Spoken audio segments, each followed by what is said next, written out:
आज मैं आपके साथ शेयर करूंगी एक बहुत ही ज़्यादा टेस्टी ब्रेड वाली सब्जी की रेसिपी और करूंगी अपने घर की साफ़ सफाई और पूरे दिन भर में मैंने क्या क्या किया, हम कहाँ कहाँ गए, वो सारी चीज़ें आपके साथ शेयर करूंगी।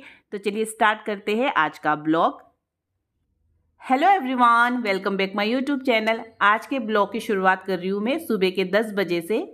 तो सुबह का झाड़ू पोछा मैंने कर लिया है और नहा के पूजा भी कर लिया है और नाश्ता सब हमारा हो गया है। तो सुबह का सारा काम मेरा कंप्लीट हो गया है और यहाँ पे मैं अभी आई हुई हूँ अपने बच्चों के रूम पे। तो यहाँ पे सबसे पहले मैंने बेडशीट को निकाल लिया है बेड में से। यहाँ पे पूरे रूम की आज मैं अच्छे से डस्टिंग करूँगी। वैसे नवरात्रि स्टार्ट होने से पहले भी मैंने डस्टिंग किया था, तो 4-5 दिन, एक हफ्ते में मैं इस तरह से डस्टिंग कर लेती हूँ। तो अभी धीरे धीरे सारे त्यौहार भी आने लगे, तो अभी कुछ दिनों में ही दशहरा है, फिर दिवाली है। तो इस तरह से थोड़ा थोड़ा डस्टिंग मैं करती रहूँगी ना, तो मुझे इजी हो जाएगा एकदम से, मतलब सारा घर का डस्टिंग एक साथ करना नहीं पड़ेगा। तो मैं क्या करती हूँ ना, जैसे एक दिन पे एक रूम को साफ़ करती हूँ, उसके अगले दिन या फिर 1-2 दिन छोड़ के दूसरे रूम को साफ़ करती हूँ। इस तरह से करने से क्या होता है ना, घर की साफ़ सफाई भी होती रहती है और हमारे और भी बहुत सारे काम होते हैं, वो भी होते रहते हैं। अगर हम पूरे घर को एक ही दिन में डस्टिंग करने की सोचे तो क्या होगा, एक तो डस्टिंग ढंग से होगा नहीं, हड़बड़ हड़बड़ में मतलब वो अच्छे से साफ़ ही नहीं होगा, और दूसरा हम बाकी के कामों को भी कर नहीं पाएंगे और बहुत सारे काम भी होते हैं और भी। तो यहाँ पे मैंने पहले सूखे कपड़े से अच्छे से सारी चीज़ों पे डस्टिंग कर ली है, फिर गीले कपड़े से अच्छे से सारी चीज़ों को पोंछ लिया है। तो मुझे जब भी घर को डीप क्लीन करना होता है तो मैं इसी तरह से करती हूँ। जैसे एक दिन पे एक रूम कर लिया, फिर दूसरे दिन पे दूसरे रूम को कर लिया, तो इसी तरह से मेरा डस्टिंग का काम चलता है। तो यहाँ पे सारी चीज़ों को मैंने अच्छे से क्लीन कर लिया है। अब यहाँ पे मैं बेड पे दूसरा बेडशीट बिछा दूँगी।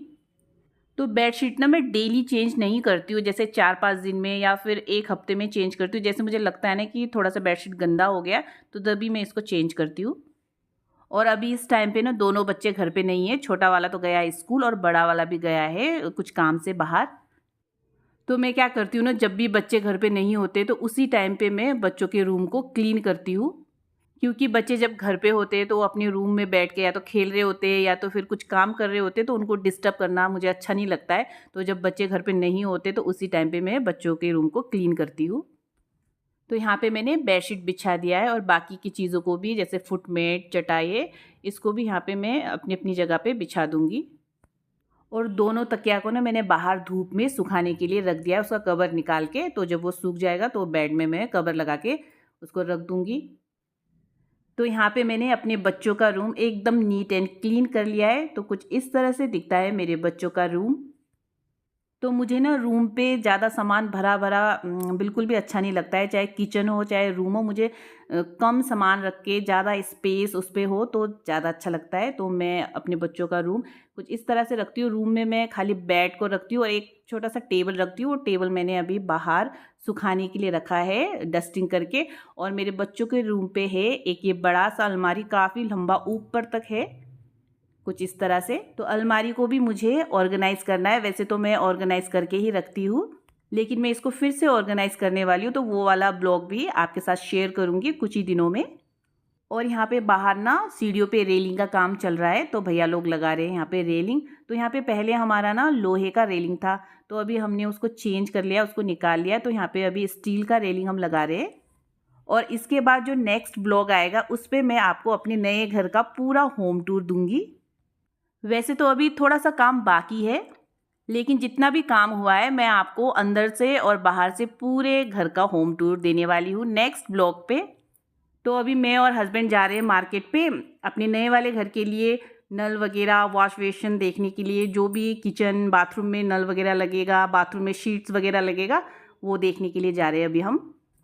तो हम सब ने लंच कर लिया है, तो लंच करने के बाद अभी हम जा रहे हैं मार्केट पे। तो टाइम अभी हो रहा है दिन के 3 बज रहे हैं अभी। तो चलिए फिर चलते हैं अभी मार्केट की ओर।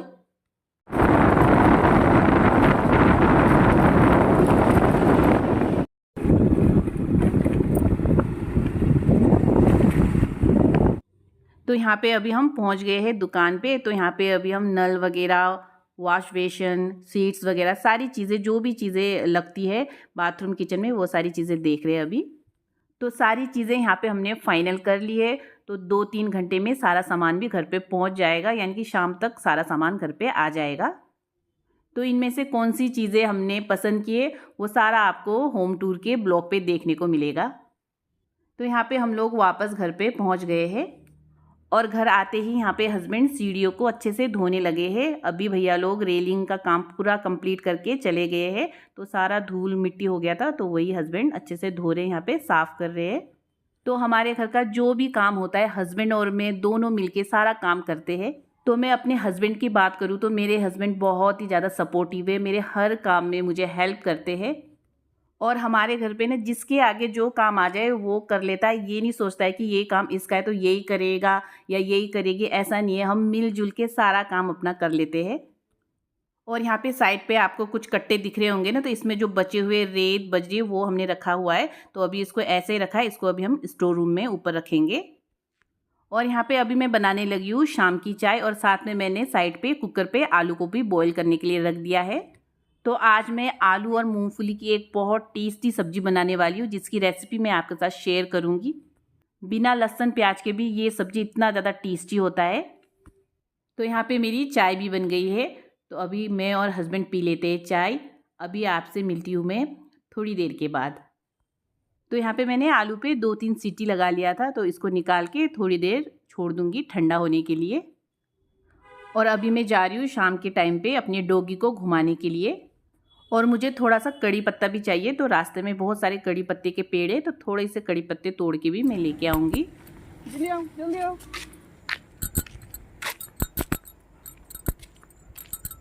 जो रेसिपी मैं बनाने वाली हूँ ना उस पर कड़ी पत्ता भी हमें चाहिए। तो यहाँ पे है कड़ी पत्ता का पेड़, तो यहाँ पे मैं थोड़ा सा कड़ी पत्ता तोड़ लूँगी। हमारे यहाँ पे देहरादून पे ना बहुत आसानी से कड़ी पत्ता कहीं भी मिल जाता है, ऐसे रास्ते में कहीं भी कड़ी पत्ता का पेड़ आपको मिल जाएगा।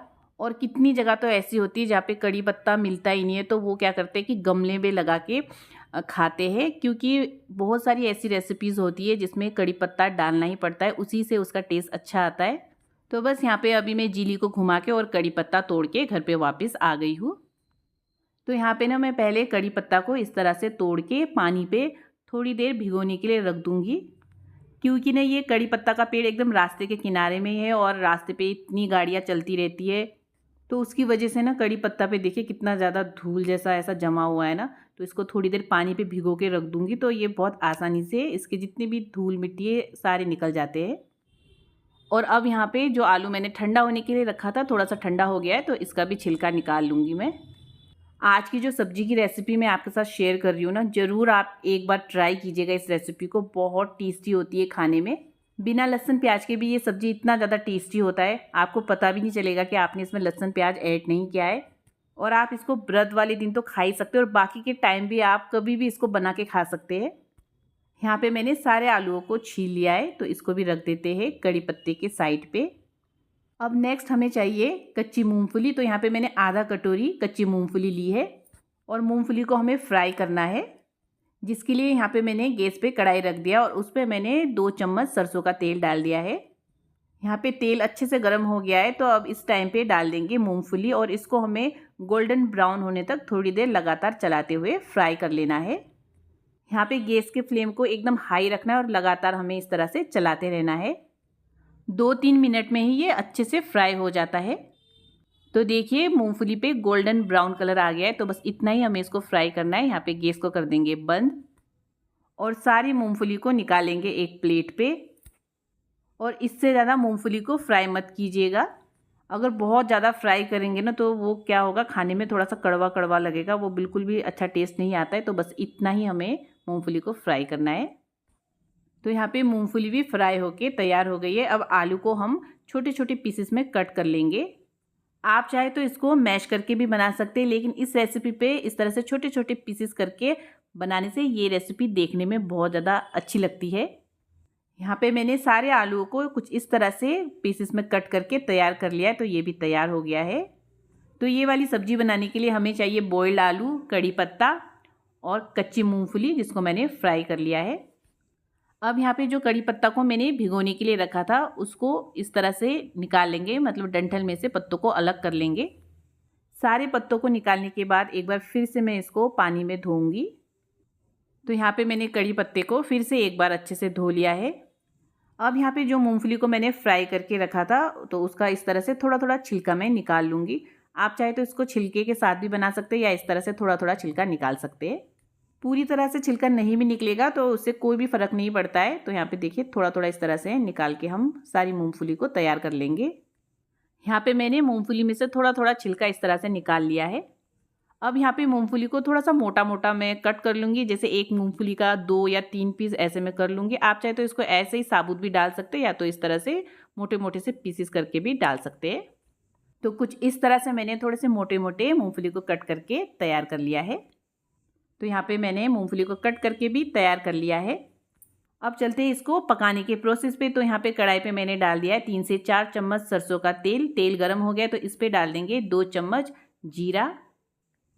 तो जब तक जीरा चटकता है यहाँ पे मैं आपको दिखा देती हूँ इसमें क्या क्या मसाला जाएगा। तो इस पे जाएगा नमक, लाल मिर्ची पाउडर, हल्दी पाउडर, कश्मीरी लाल मिर्च और धनिया पाउडर। बस इतनी ही चीज़ें इस पे जाएगी। तो यहाँ पे देखिए जीरा अच्छे से चटक गया है। तो अब इस पे डाल देंगे ये कड़ी पत्ता जो हमने धो के रखा था।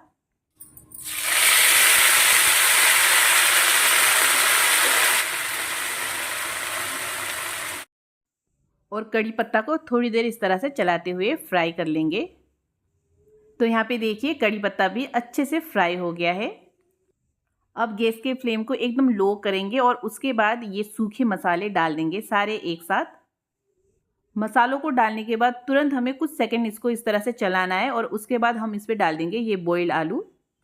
सारे आलू को एक साथ ही डाल देंगे और इसी टाइम पे हम डाल देंगे ये फ्राई किए हुए मूंगफली, इसको भी एक साथ डाल देंगे।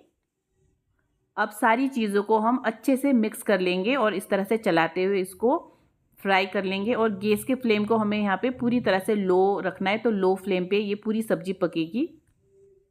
और इस रेसिपी पे मैं पानी का बिल्कुल भी यूज़ नहीं करती हूँ। तो इस सब्जी को ना इसी तरह से लगातार हमें चलाते हुए पकाना है। अब यहाँ पे मैं 3 से 4 साबुत हरी मिर्ची भी डाल रही हूँ। तो इसको भी अच्छे से मिक्स कर लेंगे। तो बस 3 से 4 मिनट हमें इसको पकाना है और ये तैयार हो जाता है।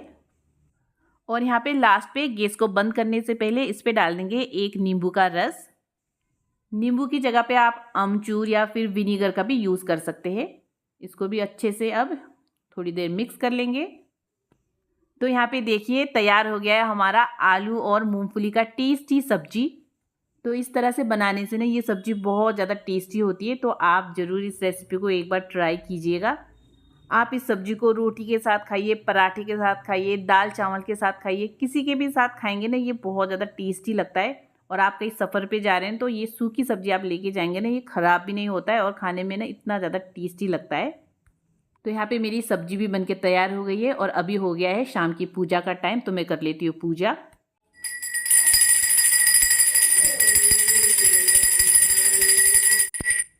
तो यहाँ पे मेरी शाम की पूजा भी हो गई है और मैंने पाठ भी पढ़ लिया है। और आप सब भी कर लीजिए माता रानी का दर्शन। और अभी 2-3 दिनों में दशहरा भी आने वाला है। तो आप सभी को मेरी तरफ से हैप्पी दशहरा।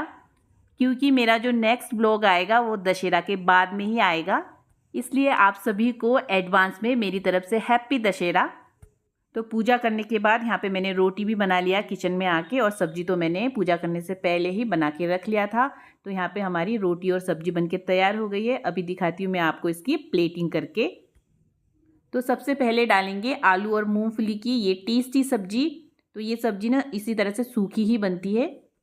अगर आप इस सब्जी को ग्रेवी वाला बनाएंगे ना तो वो टेस्ट नहीं आएगा। तो इसी तरह से सूखा बना के ट्राई कीजिएगा। और साथ में डाल देंगे रोटी। और यहाँ पे है थोड़ा सा दही जिसमें मैंने थोड़ा सा नमक और लाल मिर्ची पाउडर डाल दिया है। तो यहाँ पे हमारी व्रत वाली थाली तैयार है। तो आज के ब्लॉग का भी मैं यहीं पे एंड करती हूँ। अगर आपको आज का मेरा ये ब्लॉग थोड़ा सा भी पसंद आया तो मेरे वीडियो को लाइक और शेयर कीजिएगा, मेरे चैनल को सब्सक्राइब कीजिएगा। वीडियो देखने के लिए थैंक यू सो मच। और यहाँ पे अभी मैं कर लेती हूँ अपना डिनर और आप लोगों से मिलूँगी मैं नेक्स्ट ब्लॉग पे। तब तक के लिए बाय, हैप्पी दशहरा।